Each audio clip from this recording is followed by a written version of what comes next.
This video is proudly sponsored by Gamersgate. Download games anytime, anywhere. Visit Gamersgate.com.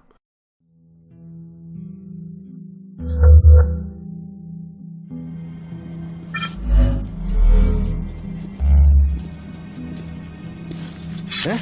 What?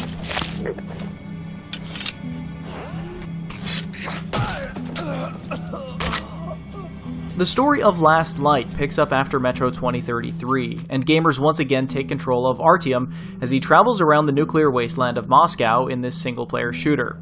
This time around, Artyom is investigating the possibility of a surviving Dark One after he seemingly destroyed the entire species at the end of the original. Metro Last Light takes players on an incredibly immersive adventure through the tunnels and causeways below the city and through a few open areas above the surface as well. Players can carry 3 different customizable weapons of their choice of shotguns, sniper rifles, air rifles, pistols, and assault rifles, both of the pre-war mass-manufactured and post-war kludge varieties, and face off against humans and mutants alike.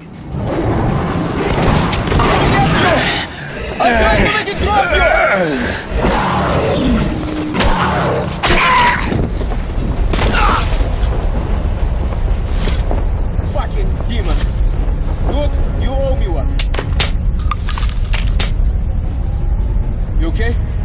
Harry, we're almost there.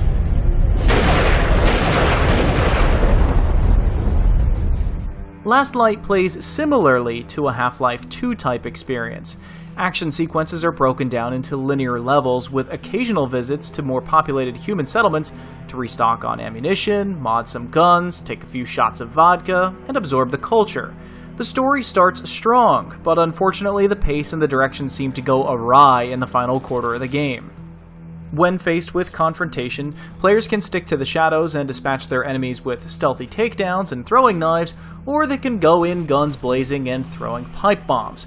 Occasionally there are a few morality choices tossed in, like saving the lives of hostages, but they're never sticky sweet or overtly pointed out to the player. For the most part, they simply exist somewhere on your path, and whether or not the player decides to take part in them adds to the immersion.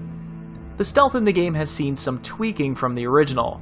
Metro 2033's stealth was tricky, forcing players to watch their every step for broken glass and other small objects found in the environment. In Last Light, the AI has been dumbed down quite a bit, and all you need to do to stay hidden is stand in some shadows. There is still some broken glass in some places you need to worry about, but the human AI is so dumb and their reaction times are so slow, you can stealth kill them from the front, sides, and back well after they've heard you coming. Who's there?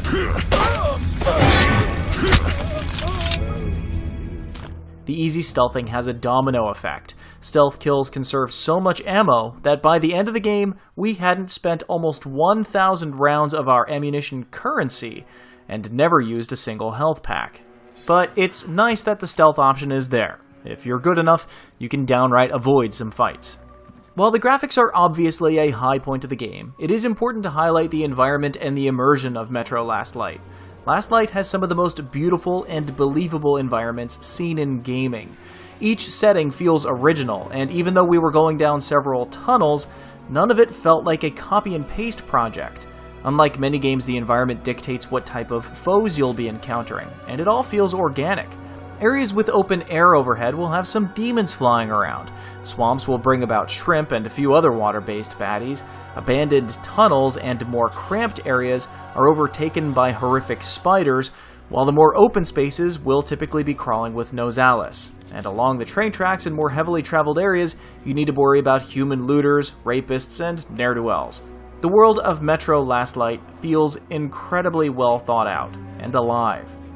There are some moments of what may be called horror on paper from a technical point of view, but we can't say that Last Light ever scared us.